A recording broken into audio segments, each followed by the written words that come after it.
శాఖ మాత్యులు శ్రీ కందుల దుర్గేష్ గారిని ప్రసంగించదు.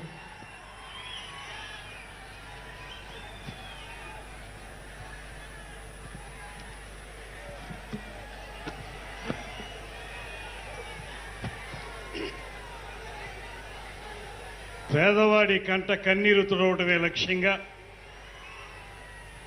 రాజకీయాలు ప్రారంభించి ఆంధ్రప్రదేశ్ రాష్ట్ర రాజకీయాల్లో ఒక ప్రత్యేక వరవడిని సృష్టించి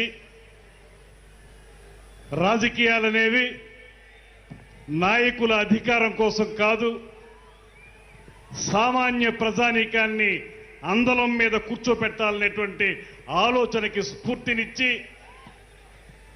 రమారమి 11 సంవత్సరాల పాటు అవిశ్రాంతంగా రాజకీయ పోరాటం చేసి ఈ రాష్ట్రంలో ఒక కూటమి ప్రభుత్వం ఏర్పడడానికి, కూటమికి రూపకల్పన జరగడానికి కీలకమైన వ్యక్తిగా కేవలం యావత్ ఆంధ్రదేశంలో మాత్రమే కాదు, ప్రపంచ రాజకీయ చరిత్రలోనే తనకంటూ ఒక ప్రత్యేకమైనటువంటి ముద్ర ఏర్పరచుకున్నటువంటి పెద్దలు, మనందరి నాయకులు, జనసేన పార్టీ అధ్యక్షులు, ఇవాళ ఈ రాష్ట్ర ఉప ముఖ్యమంత్రి, రాజకీయాలకి కొత్త నిర్వచనం చెప్పినటువంటి శ్రీ పవన్ కళ్యాణ్ గారికి మనందరి తరఫున కూడా ప్రత్యేకమైనటువంటి ధన్యవాదాలు తెలియజేస్తూ, వేదిక మీద ఉన్నటువంటి ఈ కార్యక్రమాన్ని తన నేతృత్వంలో అత్యద్భుతంగా నిర్వహించినటువంటి నాదెండ్ల మనోహర్ గారు,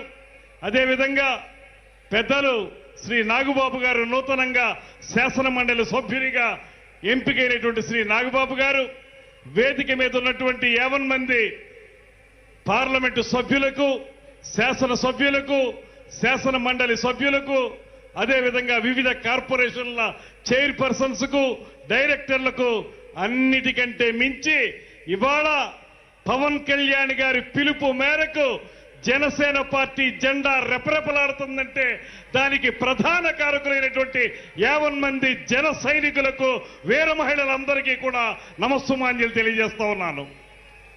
Rome was not built in a day. ఒక మహానగరం ఎప్పుడూ కూడా రాత్రికి రాత్రే నిర్మించబడదు.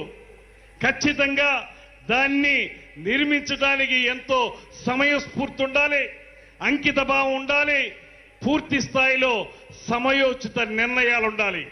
ఇవాళ నేను గమనించినటువంటి, నేను పరిశీలించినటువంటి పవన్ కళ్యాణ్ గారిలో తొలి నుంచి ఉన్నటువంటి ఆలోచనలు, అంకిత భావం, ఎలాంటి పరిస్థితుల్లో కూడా ఎత్తిన జెండాని కిందకి దించకూడదనేటువంటి నిఖార్సైనటువంటి రాజకీయ వాదం, సమయోచిత నిర్ణయాలు, దానికి మించి అలుపెరిగిన పోరాటాలు, ఇవే శ్రీ పవన్ కళ్యాణ్ గారిని రాష్ట్ర స్థాయిలో మాత్రమే కాకుండా జాతీయ స్థాయిలోనే ఒక అద్భుతమైనటువంటి నాయకునిగా నిలబెట్టినటువంటి లక్షణాలు అనేటువంటి మాటని ఈ సందర్భంగా నేను మనవి చేస్తున్నాను.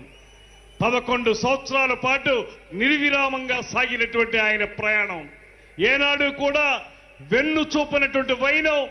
ఆ రోజు 2019లో మనందరం కూడా ఓడిపోతే ఒకే ఒక్క సీట్ వస్తే కూడా మంగళగిరి ఆఫీసులో ఆయన చెప్పిన మాట నాకు ఇప్పటికీ కూడా చెవుల్లో గింగురుమంటూనే ఉంటుంది.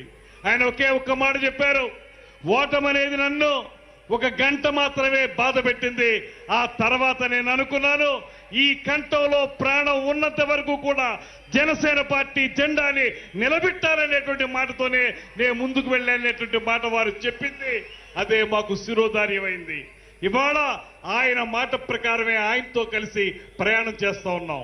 ఇవాళ ఒక శాసనసభ్యుడిగా, ఈ రాష్ట్ర మంత్రిగా, అత్యంత కీలకమైనటువంటి శాఖలకి మంత్రిగా మీ ముందు నేను నిలబడగలిగానంటే దానికి కేవలం శ్రీ పవన్ కళ్యాణ్ గారు చూపించినటువంటి వాత్సల్యమే కారణం అనేటువంటి మాటని మీ అందరికీ స్పష్టంగా తెలియజేస్తా ఉన్నా.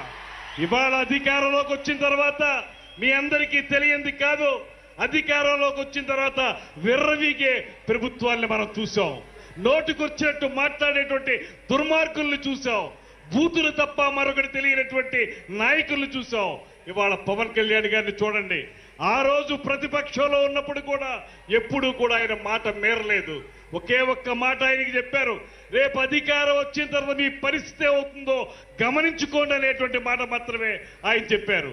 ఇవాళ అధికారంలోకి వచ్చిన తర్వాత మీరు చూస్తా ఉన్నారు, కీలకమైన శాఖలు పంచాయతీరాజ్ శాఖ గాని, అటవీ శాఖ గాని, నీటి పారుదలకు సంబంధించినటువంటి జల్ జీవన్ మిషన్ కానీ, ఇటువంటి అంశాలు ఉన్నటువంటి మంత్రిత్వ శాఖలో నిరంతరం కూడా వాటిని ఏ రకంగా ప్రజలకి చేరువుగా తీసుకురావాలి, ఏ రకంగా వాటి ద్వారా పేద ప్రజల కంట కన్నీరు తుడవాలనేటువంటి తపనతోటి నిరంతరం ఆలోచించేటువంటి వ్యక్తి శ్రీ పవన్ కళ్యాణ్ గారు.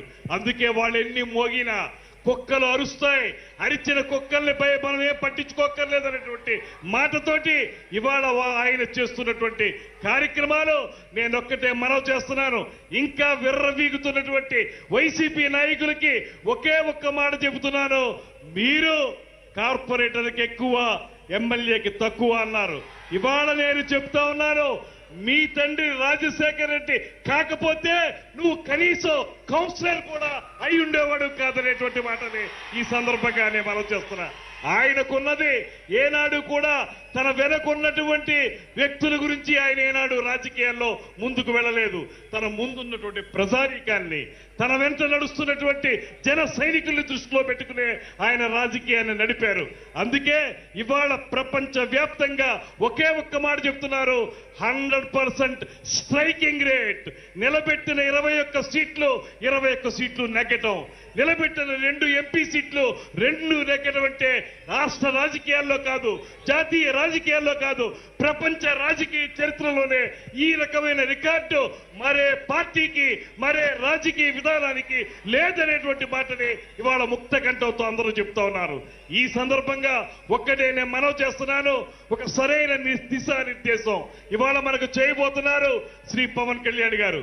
మన ముఖ్యమంత్రి గారు చెప్పినటువంటి బాట ఏదైతే ఉందో మనకు చూపిస్తున్నటువంటి ఇద్దరు కూడా, ఒక పక్కన గ్రేట్ విజనరీ ఆఫ్ ఇండియాగా పేరు పొందినటువంటి చంద్రబాబు నాయుడు గారు, మరో పక్కన పేద ప్రజల కోసమే రాజకీయ పార్టీ నడుపుతున్నటువంటి శ్రీ పవన్ కళ్యాణ్ గారు. వీరిద్దరి పైన ప్రపంచంలోనే ఉక్కు మనిషిగా పేరు పొందినటువంటి నరేంద్ర మోడీ గారు, ఈ ముగ్గురు కలిసి ఈ కూటమి ప్రభుత్వం ఈ రాష్ట్రాన్ని సువర్ణాధ్యాయంగా మలచడానికి సిద్ధంగా ఉందనేటువంటి మాటని మరొక్కసారి మనవి చేసుకుంటూ, వారిచ్చే దిశానిర్దేశంతో ఒక పక్కన పార్టీని బలోపేతం చేసుకోవటం, మరో పక్కన ప్రభుత్వాన్ని మంచి ప్రభుత్వంగా ముందుకు తీసుకెళ్ళడానికి నిరంతర నిర్విరామ కృషి చేస్తామనేటువంటి ప్రతిజ్ఞని తెలియజేసుకుంటూ, మరొక్క మారు మనం ప్రజలకి పునరంకితం అవుతాం అనేటువంటి మాటని మరొక్క మారు మీ అందరికీ తెలియజేసుకుంటూ, ఈ అవకాశం ఇచ్చిన పెద్దలందరికీ కూడా నమస్సుమాంజలి తెలియజేస్తూ సెలవు తీసుకుంటున్నాను.